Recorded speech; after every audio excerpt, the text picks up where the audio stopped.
다메섹 도상에서 빛 대신 예수 그리스도를 만난 사도 바울은 완전히 새로운 인생을 살게 되죠. 그리고 그 즉시 바울은 주님 대신 예수 그리스도를 좀 전하고 증거하는 일에 자기 자신이 좀 쓰임받았으면 좋겠다, 이런 결정을 내리게 됩니다. 그런데 여러분, 성령께서는 사도 바울의 그런 다짐과 결단하고는 좀 상관없이 좀 즉시 사도 바울을 사용하시지 아니하시고 아라비아에서 3년, 그리고 고향 땅 다소 땅에서 13년간 도합 16년 동안 아무것도 시키지 아니하시고 사도 바울로 두문불출하게 하십니다. 여러분, 운둔의 세월 16년이 지나고 드디어 바나바의 청거를 받아서 안디옥 교회에서 본격적으로 목회 활동을 하게 되지 않습니까? 그 안디옥 교회에서 목회 활동을 했던 그 시간이 1년 6개월이었습니다. 그리고 드디어 안디옥 교회에 파송을 받아서 본격적으로 이방 지역에 나가서 전도 사역을 하게 되는 것입니다. 여러분, 그 첫 번째 사역지가 바로 구브로였는데, 구브로 섬, 사이프러스 섬, 이렇게 이야기하는데, 거기에서 여러분, 사도 바울은 주도적으로 자기가 전도 활동을 했던 것이 아니라 바나바 목사님의 어떤 좀 뭐라 그럴까, 보좌하는 그런 입장에서 바나바를 따라다녔을 뿐이었습니다. 그런데 여러분, 두 번째 사역지 밤빌리아 버가에서는 어떤 일이 있었습니까? 사도 바울이 풍토병에 걸려서 한 사람도 전도를 하지 못하게 됩니다. 그래서 어쩔 수 없이 세 번째 사역지인 비시디아 안디옥으로 넘어가게 되는데, 여러분, 그곳에서 유대인들의 엄청난 박해 속에서 쫓겨나게 됩니다. 그리고 네 번째 사역지 이고니온으로 옮겨가는데, 여러분, 거기에서도 마찬가지로 유대인들이 이고니온의 관리들과 결탁하여서 바울을 모욕하고 돌로 쳐 죽이려 해서 어쩔 수 없이 목숨 하나 간신히 건사하여서 이 이고니온을 빠져나가게 되는 것입니다. 여러분, 이런 과정만 놓고 보면 사도 바울의 전도 여행은 핍박과 고난의 연속이라고 할 수가 있겠죠. 가는 데마다 생명의 위협이 있었고, 동족인 유대인들에게 핍박을 받고 쫓겨남을 당하여만 했습니다. 여러분, 이런 식으로라면 어떻게 바울이 계속해서 전도 사역을 할 수가 있겠습니까? 바울의 목숨이나 여러분 남아나지 않을 뿐이겠죠. 그러나 사랑하는 여러분, 바울이 당하는 고난과 핍박을 결과로만 놓고 보면, 보세요, 바울이 당하는 여러 가지 핍박과 힘듦을 결과로만 놓고 보면 전도부 뭐고 간에 다 때려쳐야 마땅을 합니다. 그러나 여러분, 그 숱한 고난을 과정과 방법으로 놓고 보면 바울의 사역은 반짝이는 보석과 같이 빛이 납니다. 여러분, 꼭 기억하시기 바랍니다. 여러분들이 지금 갖고 있는 여러 가지 고민과 힘듦, 그것을 결과로 놓고 보면 여러분, 신앙이고 뭐고 간에 다 때려치고 싶어요. 그러나 그 모든 고민과 힘듦을 과정과 방법이라고 생각하면 여러분, 그 모든 힘듦이 가치 있는 줄로 믿습니다. 여러분, 우리가 존귀케 되는 어떤 하나의 어떤 방법이 되는 거예요. 사도 바울을 보십시오. 16년 동안 집안에 틀어박혀서 사도 바울이 아무것도 안 했습니까? 그런 게 아니죠. 그 기간은 사도 바울이 경건의 훈련을 하는 시간이었습니다. 여러분, 그 16년 동안 전도자의 소양을 충분히 갖췄기 때문에 안디옥 교회에 가서 이방인 사역에 크게 쓰임을 받을 수가 있었던 것입니다. 여러분, 자신의 의지와는 상관없이 바나바 따라서 구브로로 갔지만 여러분, 그곳에서 어떤 일이 있었습니까? 로마 총독, 어떻게 사도 바울이 로마 총독을 만날 수 있겠습니까? 로마 총독 서기오 바울을 전도하는 놀라운 역사가 일어났습니다. 밤빌리아 버가에서 풍토병을 앓았기 때문에 어쩔 수 없이 비시디아 안디옥으로 갔지만 여러분, 그곳에서 어떤 일이 있었어요? 수많은 이방인들이 하나님의 말씀을 듣고 하나님을 찬송하며 하나님 앞에 돌아오는 놀라운 역사가 있었던 것을 여러분 꼭 기억하시기 바랍니다. 뿐만 아니라 비시디아 안디옥에서 강제로 쫓겨났기 때문에 여러분 지난주에 우리가 살펴봤던 것처럼 이고니온의 허다한 유대인과 헬라인이 복음을 듣고 예수를 믿는 놀라운 역사가 일어난 것을 여러분 믿으시기 바랍니다. 저와 여러분들도 마찬가지예요. 여러분 지금 여러분이 힘들어하는 그 일 절대로 결과가 아니에요. 그것으로 끝나지 않습니다. 여러분 비록 어려운 문제에 봉착해 있지만 그래서 고달프고 마음 졸이고 어떻게 해야 하나 이런 생각이 들겠지만 여러분 그 일은 잠깐의 과정일 뿐 그 힘듦은 반드시 하나님 약속하신 복으로 이어질 줄로 믿습니다. 여러분 여기에서 중요한 것이 무엇입니까? 그냥 무조건 좋아질 것입니다. 괜찮아질 것입니다. 근거 없는 낙관론이 아니라는 것이 조건이 하나 있어야 되지 않겠습니까? 우리가 하나님의 약속을 확신하면서 기도하며 하나님의 뜻을 구하고 하나님의 때를 기다리고 또한 오늘 하나님이 나에게 원하시는 일들, 하나님께서 기뻐하시는 일들을 행하면 하나님의 뜻하신 바가 반드시 나를 통해서 이루어질 줄로 믿습니다. 여러분 다 우리가 그렇게 해서 여기까지 온 것 아닙니까? 우리 자신이 그 증거물 아닙니까? 매 순간마다 힘들었지만 그럼에도 불구하고 우리가 신앙을 굳건하게 지켜왔기 때문에 과거의 힘듦이 오늘 기쁨으로 나타낸 것입니다. 여러분 그리고 지금 힘들고 어렵고 고통스러운 일들 왜 없겠어요? 여러분 그렇죠?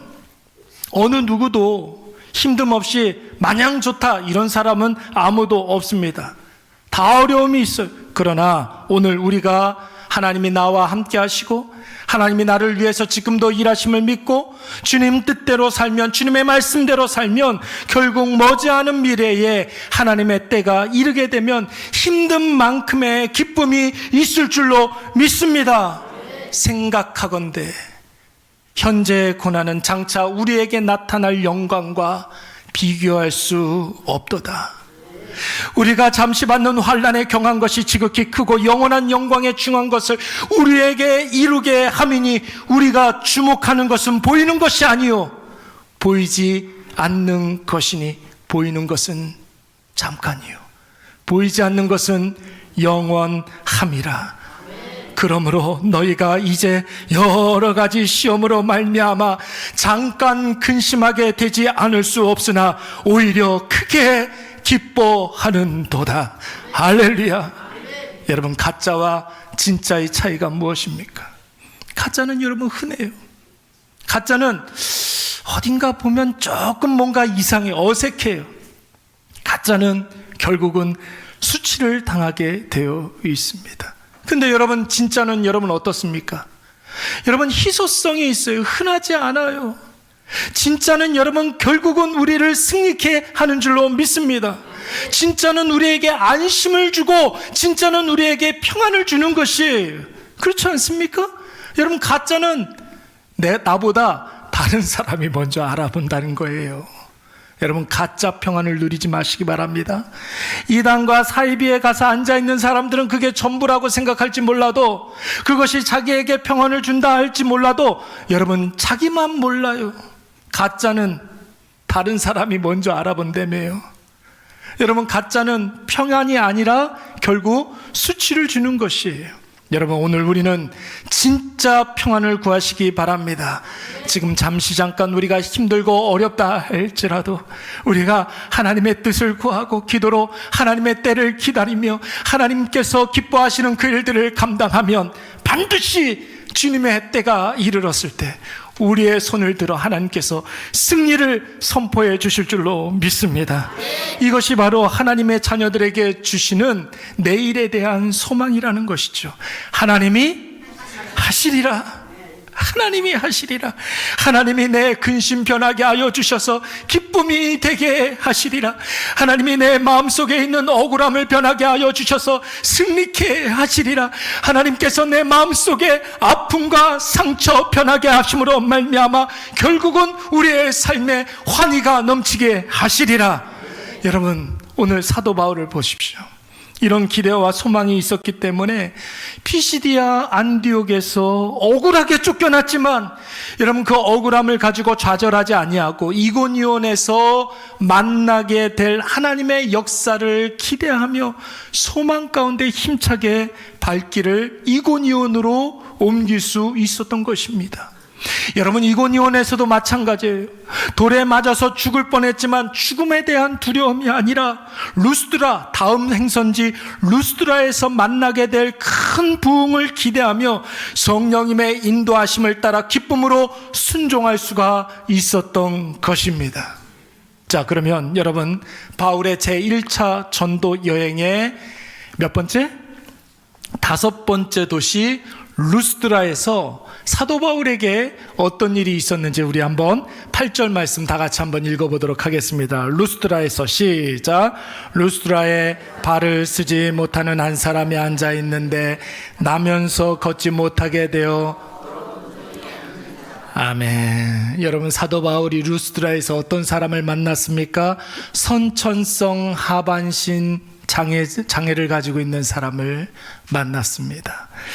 여러분 한 가지 재밌는 것은 무엇이냐면 흥미로운 것은 성경이 이 사람을 이렇게 좀 소개하면서 쓴 표현이 3가지가 나옵니다. 3가지. 어떤 표현이 나옵니까? 첫 번째, 발을 쓰지 못하는 사람이다. 두 번째, 이 사람은 나면서부터 걷지 못했던 사람이다. 세 번째, 걸어본 적이 없는 사람이다. 3가지 표현 다 똑같죠? 뭐예요? 이 사람이 다 걷지 못한다라는 거, 걷지 못한다는 표현을 3번이나 지금 반복하면서 사용하고 있는 거예요. 여러분 사도행전은 누가라는 사람이 썼다고 했습니다. 누가의 직업은 의사라고 했지요. 여러분 의사였던 누가가 이 사람에 대해서 기록할 때 발을 쓰지 못하는 사람이에요. 나면서부터 걷지 못한 사람이에요. 걸어본 적이 없는 사람이에요. 여러분 이런 표현을 거듭해서 3번이나 사용했다라는 것은 이 사람이 앞으로도 걸을 수 있는 가능성이 있다 없다? 전혀 이 사람이 앞으로도 걸을 수 있는 가능성이 없다라는 것을 의미하는 것입니다. 그런데 여러분 오늘 사도 바울이 이 사람을 나면서부터 걷지 못하는 이 사람을 주목했습니다. 우리 다 같이 9절 말씀 한번 읽어보도록 하겠습니다. 바울이 시작.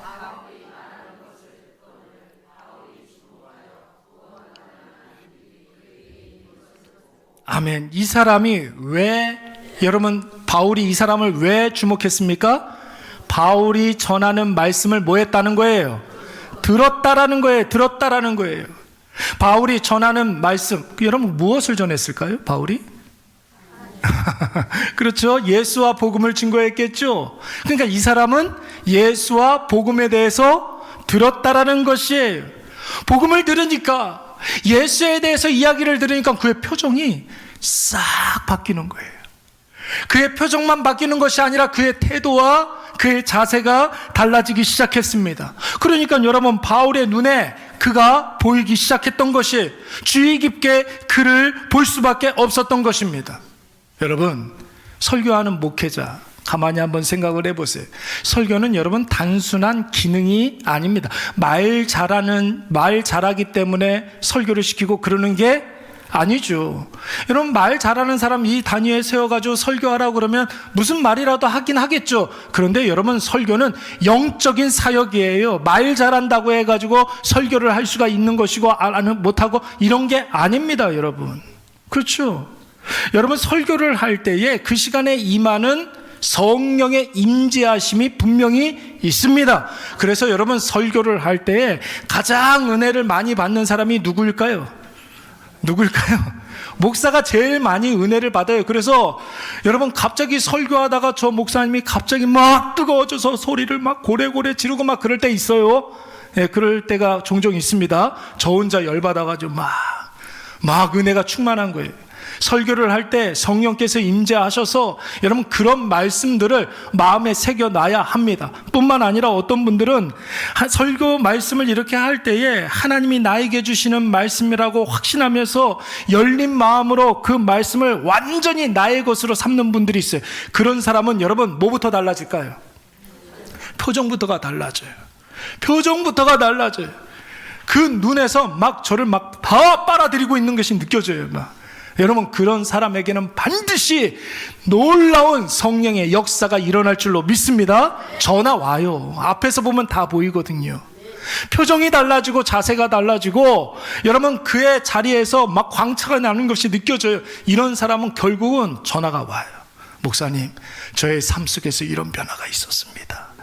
목사님, 성령께서 오늘 저에게 이러한 놀라운 역사를 보여주셨습니다. 여러분, 오늘 저와 여러분에게 이러한 놀라운 역사가 일어날 줄로 믿습니다. 그러니까 여러분, 오늘 사도 바울의 눈에 무엇이 보인 것입니까? 발 못 쓰는 장애인이 보인 것이 아니라, 나면서부터 걷지 못하는 사람이 보인 것이 아니라, 그를 통해서 역사하시는 성령께서 여러분, 사도 바울의 눈에 보인 줄로 믿습니다. 성령의 놀라운 역사를 사도 바울이 보게 된 거예요. 오늘 살아계신 하나님의 영이신 성령께서 사람들이 하찮게 생각하는, 걷지 못하는 이 사람에게 찾아와 주셨습니다. 그리고 그와 함께 하셨고, 그의 귀에 주님의 말씀을 들려주셨습니다. 주님의 말씀만 들려주실 뿐만 아니라 그의 마음 가운데 믿음이 생겨나게 하신 줄로 믿습니다.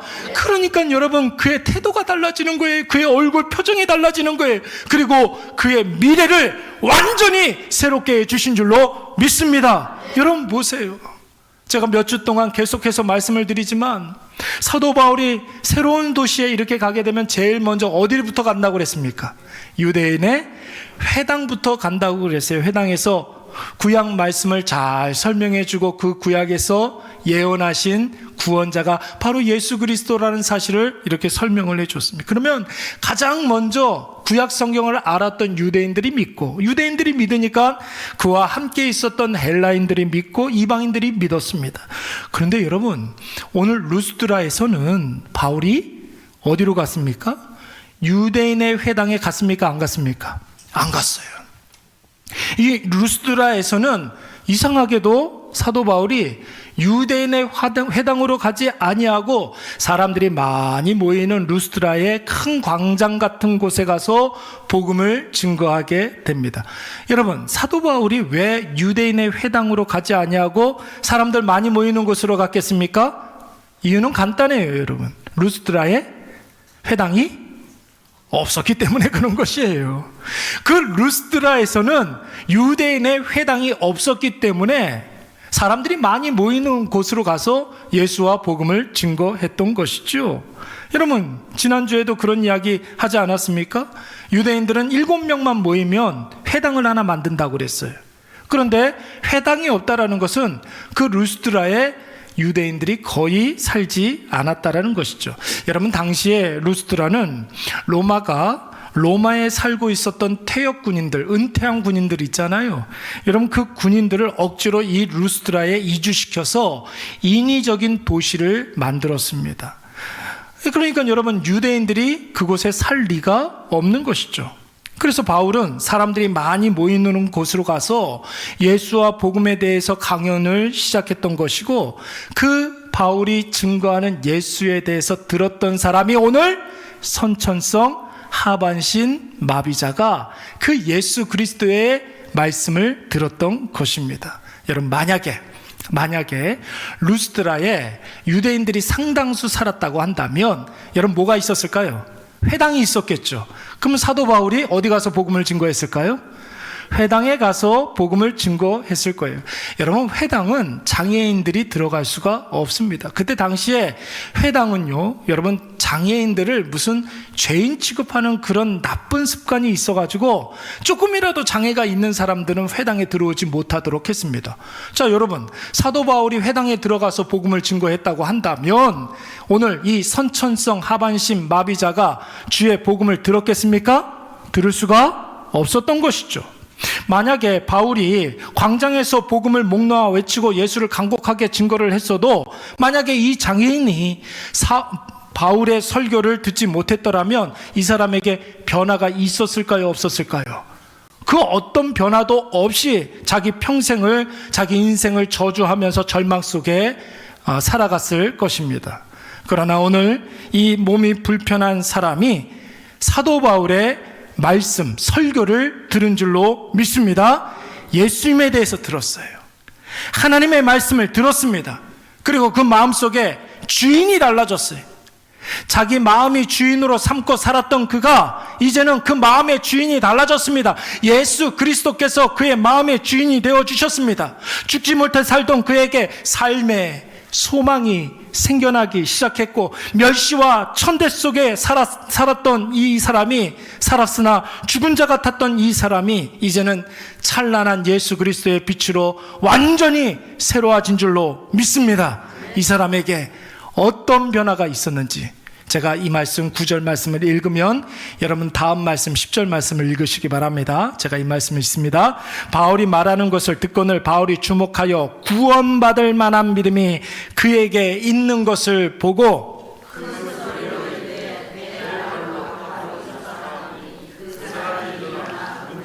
내 발로 바로 일어서라 하니, 그 사람에게 어떤 변화가 있었다고요? 일어나 걷는지라. 할렐루야.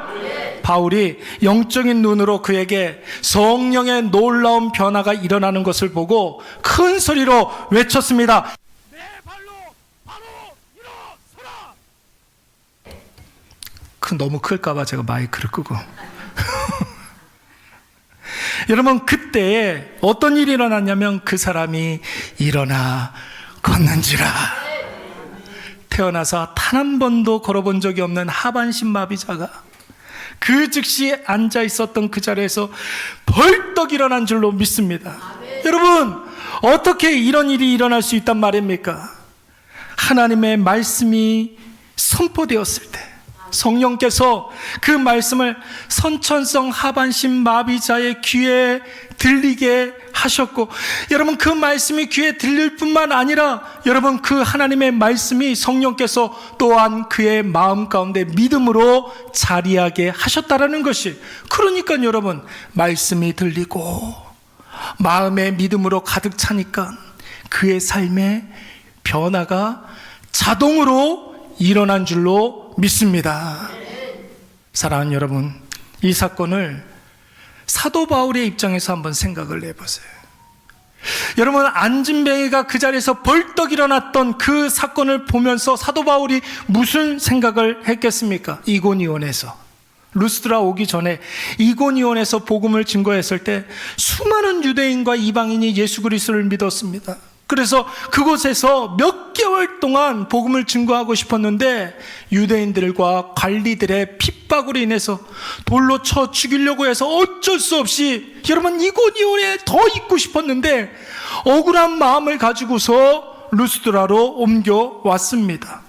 그런데 여러분, 사도 바울 마음속에는 억울함이 있었던 것이 아니에요. 새로운 소망을 품고 마음의 아쉬움을 품고 있는 것이 아니라 성령의 역사를 기대하는 마음으로 루스드라로 옮겨왔습니다. 그런데 여러분, 루스드라에서 바울을 기다리고 있었던 그 새로운 소망, 그 놀라운 성령의 역사가 무엇이었습니까? 바로 나면서부터 하반신 장애를 가지고 있었던 이 사람이었습니다. 하나님은 이 사람을 구원하시고 새롭게 하시기 위해서 이고니온에서 복음을 증거하고 있었던 사도 바울을 오늘 이 루스드라로 오게 하셨습니다. 그리고 바울을 통해서 선포된 하나님의 말씀을 먼저 그의 귀에 들리게 하셨고, 귀에 들린 그 말씀으로 말미암아 그의 마음에 믿음이 생기게 하여 주셨습니다.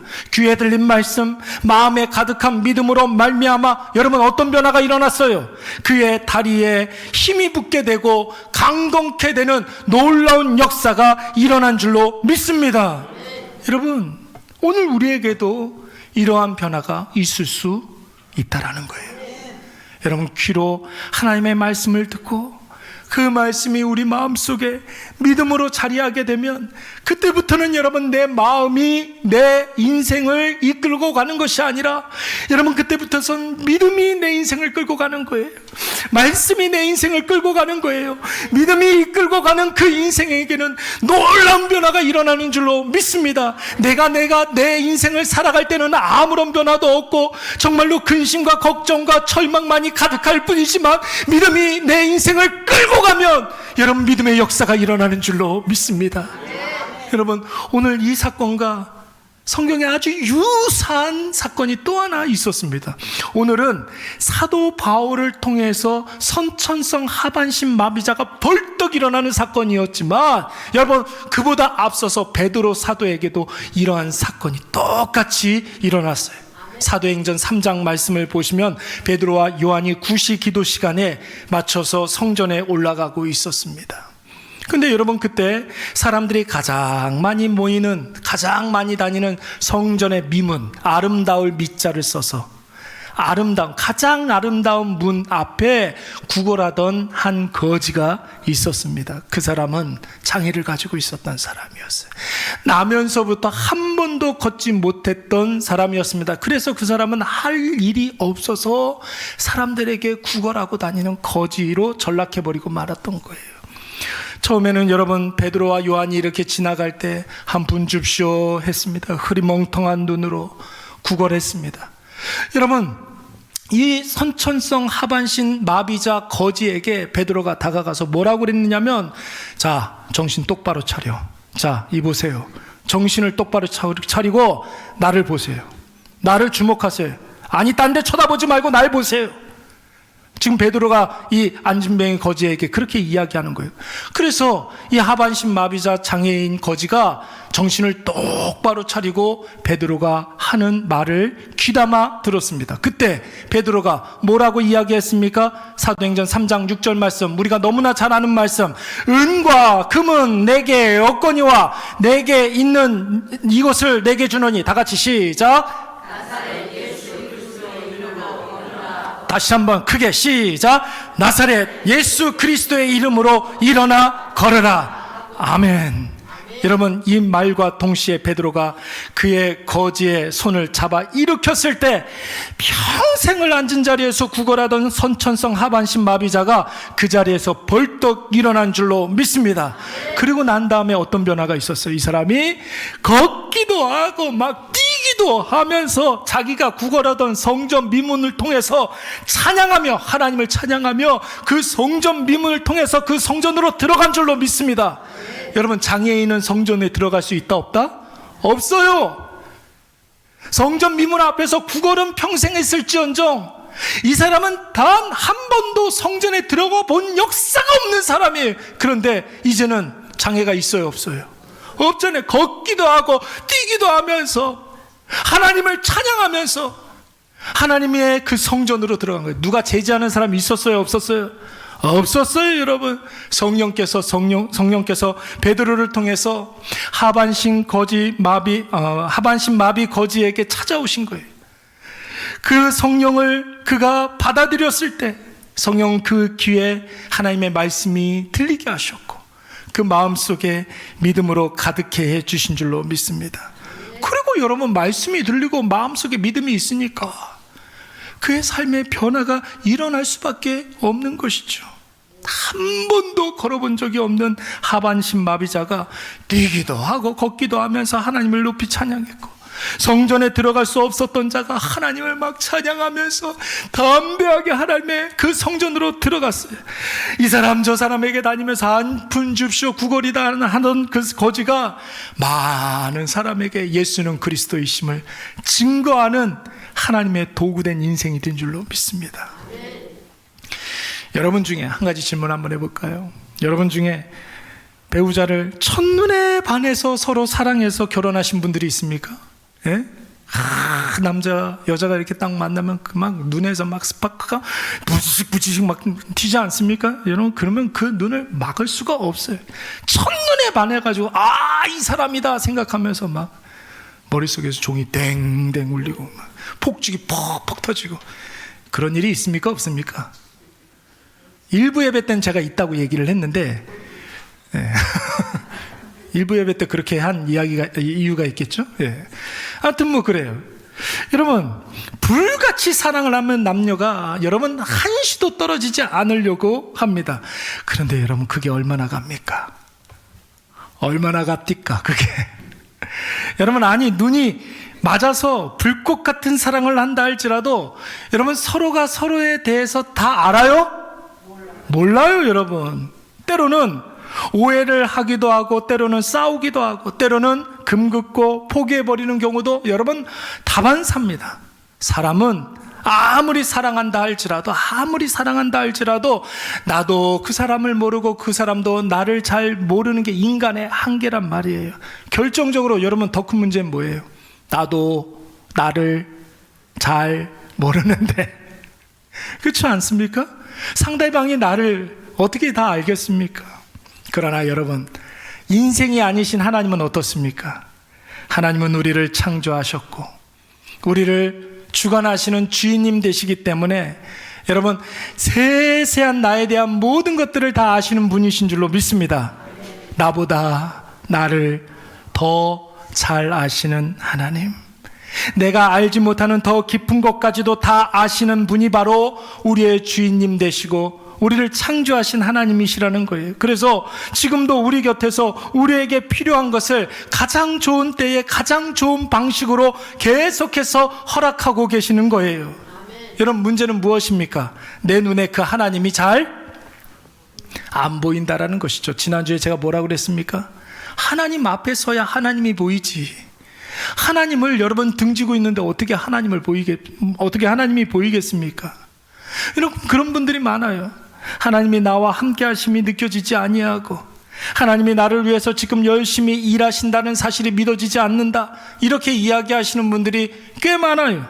그래서 여러분, 지금 하나님께서 가장 많이 하시는 일이 무엇이냐면 내 곁에 계셔서 역사하시는 하나님이 느껴지도록 계속해서 우리에게 하나님을 계시하고 보여주고 있다라는 것이, 여러분, 끊임없이 하나님의 말씀을 들려주시지 않습니까? 그 말씀이 여러분 우리 안에 믿음이 되게 하시는 일들을 오늘 성령께서 하시는 거예요. 말씀이 들리기만 하면, 그 사람의 마음속에 믿음이 충만하기만 하면 그 다음에는 자동적으로 놀라운 역사가 일어나게 되는 거예요. 여러분, 말씀이 들리는 복을 누리시기 바랍니다. 우리의 모든 인생이 믿음이 이끌어가는 놀라운 복락을 누리시기 바랍니다. 여러분, 이것을 기억해야 돼요. 지금 내 이성으로는 도무지 이해할 수 없는 척박한 현실 가운데 있습니까? 여러분, 혹시 풀리지 않는 문제와 감당할 수 없는 어려움 때문에 절망과 낙심 가운데 있습니까? 여러분, 그 힘듦의 시간은 영원하지 않습니다. 아무리 힘들고 어려운 상황 속에서도 우리의 눈이 하나님을 주목하고 있고 우리의 귀가 하나님의 말씀에 집중하고 있고 우리의 마음이 하나님께만 열려 있다면 여러분, 우리의 삶에 반드시 놀라운 변화가 일어날 줄로 믿습니다. 보세요, 사도 바울이 새로운 도시 루스드라에서 선천성 하반신 마비자를 만나서 그에게 복음의 역사가 일어났던 것을 목도했던 것처럼, 성전 미문 앞에서 구걸하던 거지가 이제는 당당히 성전 미문을 통해서 성전 안으로 들어갔던 것처럼 오늘 우리에게도 이보다 더 큰 놀라운 변화가 일어난다는 것이, 오늘 우리에게 먼저 찾아오신 예수 그리스도를 바라보시기 바랍니다. 우리의 귀를 열어서 하나님의 말씀을 귀담아 들으시기 바랍니다. 마음의 말씀으로 가득 채우시고 믿음으로 가득 채우시고 성령으로 가득 채우시기 바랍니다.